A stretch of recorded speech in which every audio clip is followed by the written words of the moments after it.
નમસ્કાર મિત્રો, સ્વાગત છે તમારું અમારી YouTube channel Gujarat jobs and ન્યૂઝમાં. મિત્રો, નિવૃત્ત કર્મચારીઓ માટે મોટી રાહતના સમાચાર સામે આવી રહ્યા છે. સરકાર દ્વારા સત્તાવાર જાહેરાત પણ કરી દેવામાં આવી છે. તેમજ હવેથી પેન્શન બચત પર લોન પણ કર્મચારીઓ મેળવી શકશે.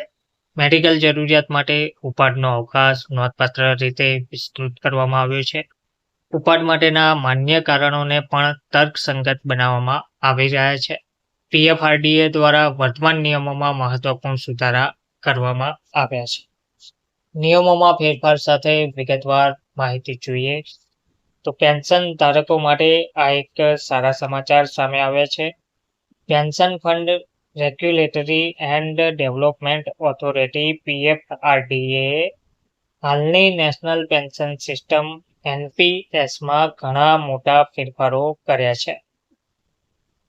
નવા સુધારવામાં આવેલ પેન્શન બચત પર લોન લેવાની મંજૂરી સૌથી મહત્વપૂર્ણ ફેરફાર છે.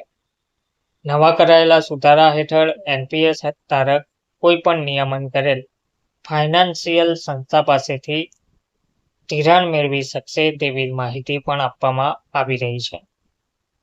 લેન્ડસન વ્યક્તિગત પેન્શન એકાઉન્ટ પર ચાર્જ વસૂલવાની મંજૂરી આપવામાં આવી છે. ટૂંકમાં આવા કોઈ પણ લિંક કે ચાર્જ સબસ્ક્રાઇબરના પોતાના યોગદાનના 25% સુધી સીમિત રહેશે તેવી માહિતી પણ આપવામાં આવી છે. જે આંશિક ઉપાડ પર લાગુ વર્તમાન મર્યાદાઓના અનુરૂપ છે. એટલે કે ગેજેટેડ નોટિફિકેશનમાં પીએફઆરડીએ એનપીએસમાંથી આંશિક ઉપાડ માટેના માન્ય હેતુઓને પણ તર્કસંગત બનાવવામાં આવ્યા છે. હાલમાં જે નિયમોમાં એવી જોગવાઈ છે કે એનપીએસ લાભો પર કોઈ પણ સોંપણી, ગીરો કે ચાર્જ રદબાતલ છે, સિવાય કે એનપીએસ ટ્રસ્ટ દ્વારા સ્પષ્ટપણે મંજૂરી આપવામાં આવી હોય. પ્રસ્તાવિત સુધારા આ પ્રતિબંધને હળવા કરવામાં આવ્યા છે તેવી માહિતી આપી રહ્યા છે.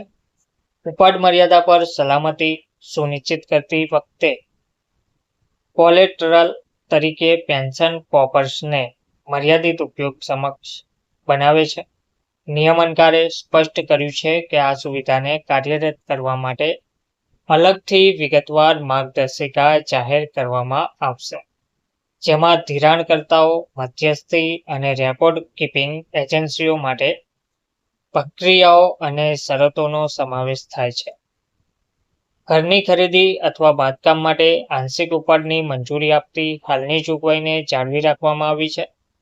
અલબત્ત શરત માત્ર એટલી જ છે કે સબસ્ક્રાઇબર પાસે પહેલાથી પૂર્વજોની સંપત્તિ સિવાયનું ઘર ના હોય તો જ આ જોગવાઈ લાગુ પડશે. તેની માટે એક વખત ઉપાડનું ધોરણ નક્કી કરવામાં આવ્યું છે.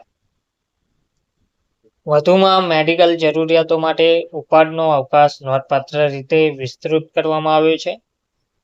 અગાઉ ગંભીર બીમારીઓની એક ચોક્કસ યાદી તૈયાર કરવામાં આવી હતી, પણ હવે તેને દૂર કરવામાં આવી છે. અને હવે તેના સ્થાને સબસ્ક્રાઇબર પતિ, પત્ની, સંતાન અથવા માતા પિતાની સારવાર કે હોસ્પિટલમાં દાખલ થવા માટે સારું એવું ભથ્થું મેળવી શકશે, એમ એક અહેવાલમાં જણાવવામાં આવ્યું હતું. જોકે એક નવા હેતુનો ઉમેરો કરવામાં આવ્યો છે. તેમાં જે નાણાકીય જવાબદારીના સમાધાન માટે આંશિક ઉપાડની મંજૂરી આપે છે. સ્કિલ ડેવલપમેન્ટ, રીસ્કિલિંગ અથવા સેલ્ફ ડેવલપમેન્ટ એક્ટિવિટી, સ્ટાર્ટઅપ કે પોતાનું સાહસ સ્થાપવા જેવા હેતુઓને પાત્ર યાદીમાંથી દૂર કરવામાં આવ્યા છે. નિયમોમાં જે ફેરફાર કરવામાં આવ્યા છે તે સ્ટેપ વાઇઝ સમજીએ તો ધિરાણકર્તાને વ્યક્તિગત પેન્શન ખાતા પર લેન માર્ક કરવાની મંજૂરી છે, જે ગ્રાહકના પોતાના યોગદાનના 25% સુધી મર્યાદિત છે. તે સિવાય આ સાથે સ્પષ્ટતા કરવામાં આવી રહી છે કે રહેણાંક મકાનની ખરીદી કે બાંધકામ માટે આંશિક ઉપાડ એક વખતના ધોરણે રહેશે. સ્કિલ ડેવલપમેન્ટ કે રીસ્કિલિંગ જેવા કારણોને પાત્ર યાદીમાંથી દૂર કરવામાં આવે છે. મલ્ટિપલ સ્કીમ ફ્રેમવર્ક એમએસએફ પર લાગુ પડતા સુધારાઓને ઔપચારિક રીતે બિનસરકારી ક્ષેત્રને સંચાલિત કરતા નિયમોમાં સામેલ કરવામાં આવ્યા છે. જે તેમને ઓલ સિટીઝન મોડેલ સાથે સંરેખિત કરે છે. ઓલ સિટીઝન મોડેલ હેઠળ નિર્ધારિત અગાઉના 5 વર્ષના લઘુત્તમ સબસ્ક્રિપ્શન લોક-ઇન સમયગાળાને સામાન્ય યોજનાઓ અને MSF બંને માટે દૂર કરવામાં આવ્યા છે. સામાન્ય એક્ઝિટ માટે વેસ્ટિંગ કર્મચારીને પેન્શન ફંડમાં શેર મેળવવા માટે બિનશરતી હકદારી આપવી, સમયગાળો 15 વર્ષ અથવા યોજના હેઠળ ઉલ્લેખિત કોઈ પણ ઉચ્ચ સમયગાળા માટે કે સબસ્ક્રાઇબર 60 વર્ષની ઉંમરે પહોંચે ત્યાં સુધી જે પણ વહેલું હોય ત્યાં સુધી સુધારવામાં આવેલ છે, જે 60 વર્ષ સુધી વેસ્ટિંગની અગાઉની જરૂરિયાતને દૂર કરે છે.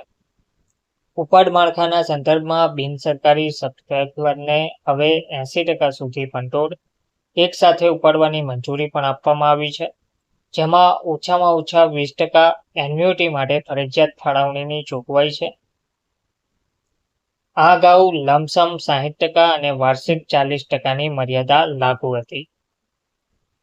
તે સિવાય ₹12 લાખ સુધીનું કુલ ભંડોળ ધરાવતા સબસ્ક્રાઇબર્સ માટે વિવિધ વિકલ્પો રજૂ કરવામાં આવ્યા છે.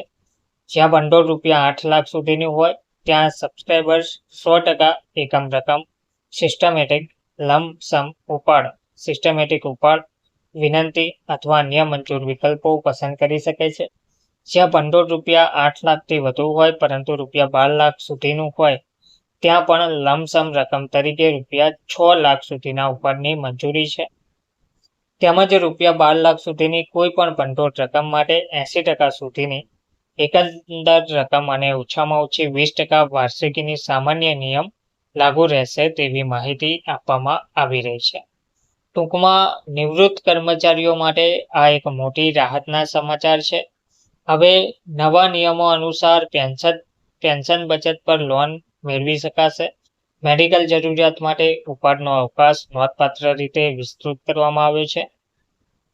ઉપાડ માટેના માન્ય કારણોને પણ તર્કસંગત બનાવવામાં આવ્યા છે અને PFRDA દ્વારા વર્તમાન નિયમોમાં મહત્વપૂર્ણ સુધારા કરવામાં આવી રહ્યા છે.